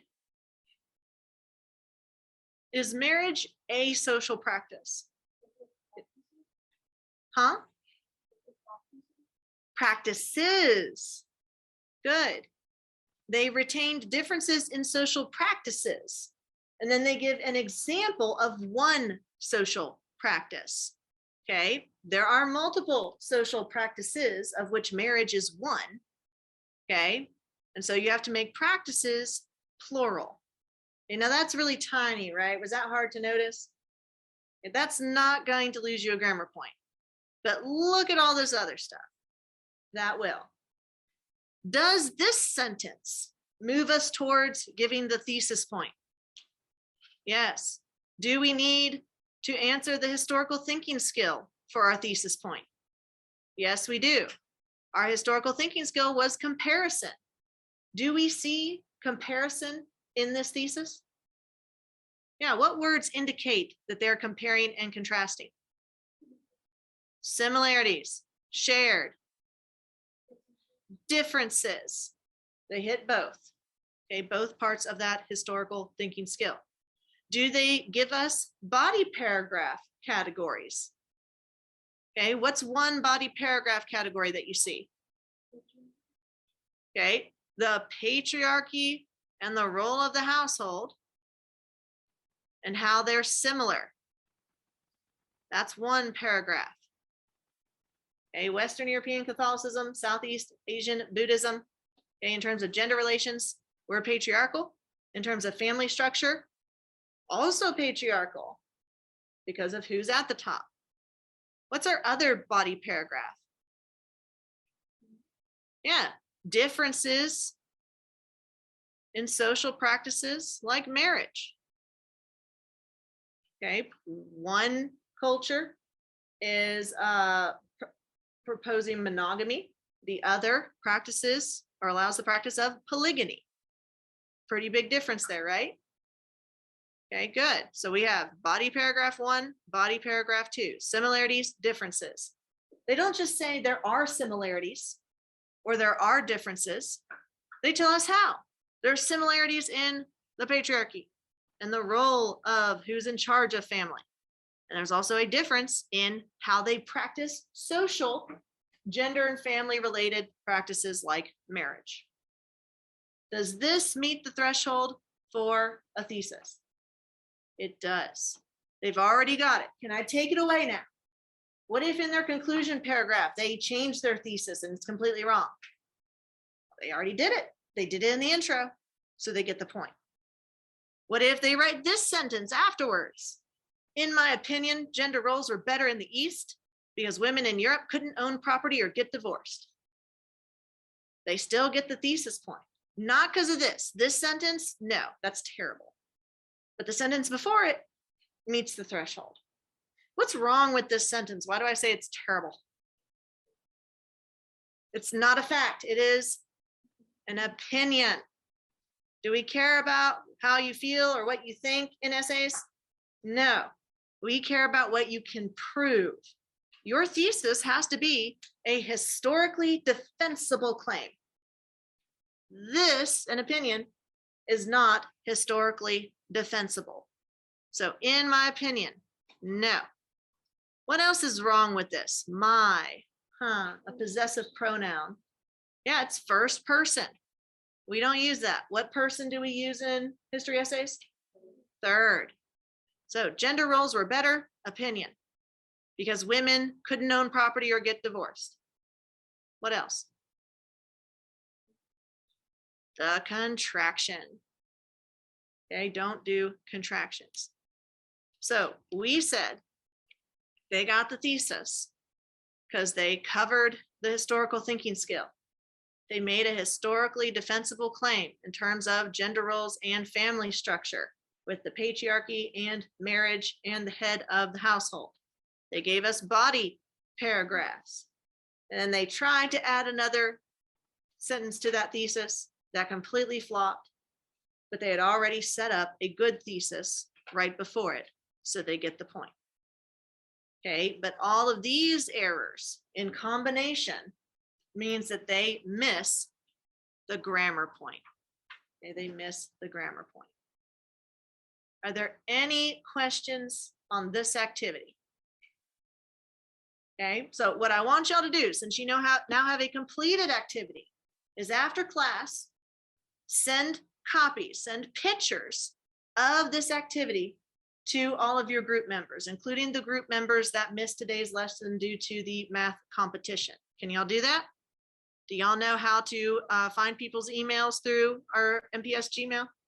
You just type in their name, right? All right, so now we're going to move on to the next section of our lecture series.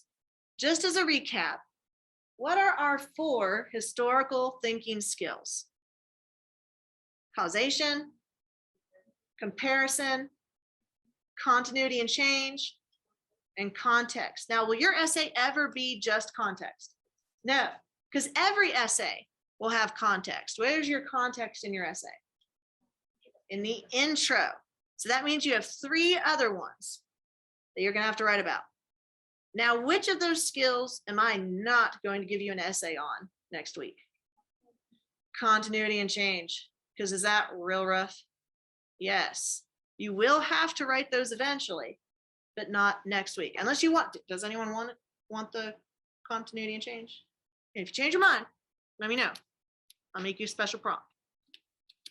Okay, so let's go over an example from an actual test in 2019 and a student who answered this prompt in 35 minutes, okay, and see what points they did or did not get. First, we have to look at the prompt. In the period 600 BCE to 600 CE. Okay, now, do we cover this time period in this class? No, this is old world history before they cut it in half and did away with the ancient part.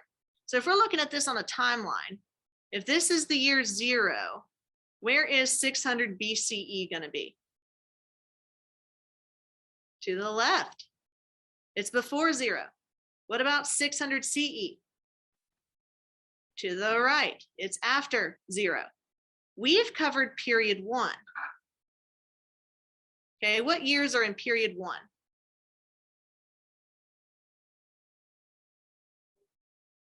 Huh? 1200 circa, right? So around 1200 to 1450. Okay, this is where our curriculum now starts since that revamp of the content. Okay, but have we covered stuff from this time period? Yes, we have. Have we talked about the Han Dynasty in China? Have we talked about the ancient Roman Empire and the fall of Rome? Yes. Have we talked about the Achaemenid Empire, the Persians a little bit in the Middle East? Yeah, with Zoroastrianism. Okay, can we use this as context for our essays? Yes. Okay, so don't feel bad if you see in the essay it's talking about the Persians and you're just like, what? Okay, because the Achaemenid Empire is no longer part of our curriculum, but it can still be used as background. So in this time period, the rise of large-scale empires. Now, which of our themes, which of our 6 themes best fits here? The rise of large-scale empires.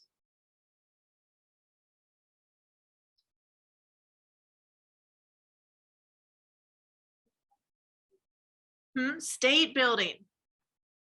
State building, okay, the expansion of empires, okay, the building of governments. That rise of empires led to, what do you think about that? Causation. Have we already identified our historical thinking skill? Yes, we have. Causes and effects. This led to this. Increasing regional and trans-regional trade. Now, regional means local. What does trans-regional mean? Not local. Okay, so outside. They're trading with other empires. So the rise of empires led to more trade, both locally and between empires. Okay, so we have causation. What is the cause that we're going to be talking about? Okay, the rise of empires. What are the effects we're going to talk about? Good, the increase of trade. So our question is, develop an argument, a historically defensible claim that evaluates the extent to which. What does extent to which mean? How much? How much did the rise of empires contribute to or lead to an increase in trade? Okay, so we need to quantify this as a lot or a little. Okay, so our time frame, 600 BCE, 600 CE, historical thinking skill, causation, and we're being asked to evaluate how much did, that's supposed to say much, looks like mud. How much did C lead to E? So not just the fact that C led to E, but how much of an impact did it have? Was it a big part or a little part in the increase of trade? Are we good on the prompt? The very first paragraph we're going to write is what? The introduction. Okay, now this is the scoring guide from the College Board. It says that responses need to demonstrate knowledge about how these empires increase trade. Then it gives the concepts that it specifically covers. You're supposed to address the means by which. What does means by which mean? How? States, facilitated. What does facilitate mean?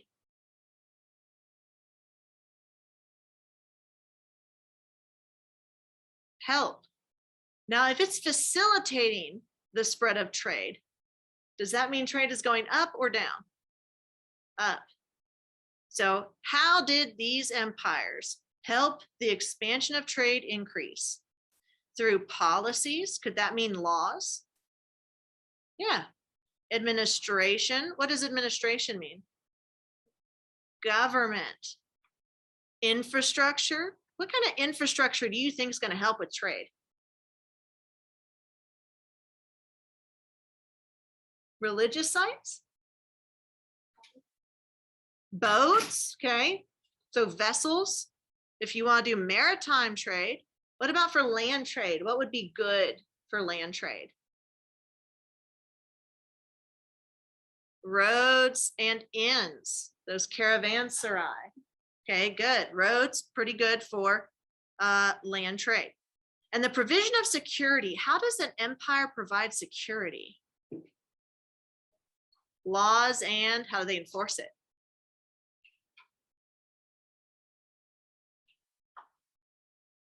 If you break a law, who comes knocking at your door? The police. Okay, so the military. Okay, they don't really have police stations back then, but do they have armies that they can send to enforce their power? Heck yeah, so military. Now you're supposed to address context, because that's in every essay, and causation, but you can address beyond causation. You could talk about continuity and change and comparison of empires. If you do more than one historical thinking skill, what point does that move you towards? The complexity point, okay, the unicorn point. Okay, but when we look at the intro, we're just going to be looking at context and thesis. Okay, now this is what an example essay looks like. What you'll notice about these 3 pages is that paper. Is that student paper? No, that's College Board paper. They give you the paper. Do you have to fit it in a little box? No, you just have to write your essay on the line. You have multiple sheets of paper. It's not an SAQ. They provide it. Here it says mandatory essay. What's the mandatory essay that you have to write where there's no options and they just give it to you and say, write on that? It's worth 25%. DBQ. What essay do you have 3 options to choose from on the AP exam? LEQ. Okay, is that why they have 2, 3, or 4? Yeah, so you can circle which essay prompt you're actually answering. You're answering prompt 2 about periods 1 to 2, or prompt 3, which is periods 2 to 3. Okay, did this author mess up and have to cross stuff out? Was their essay still graded? Absolutely. Remember, this is a rough draft. They're not looking for perfection. And y'all, 3 pages, this is actually quite a lot. Okay, do you have to write 3 pages? No. How many paragraphs do you have to have? 3. What are they? Intro and 2 bodies. Do you need a conclusion? Not necessarily.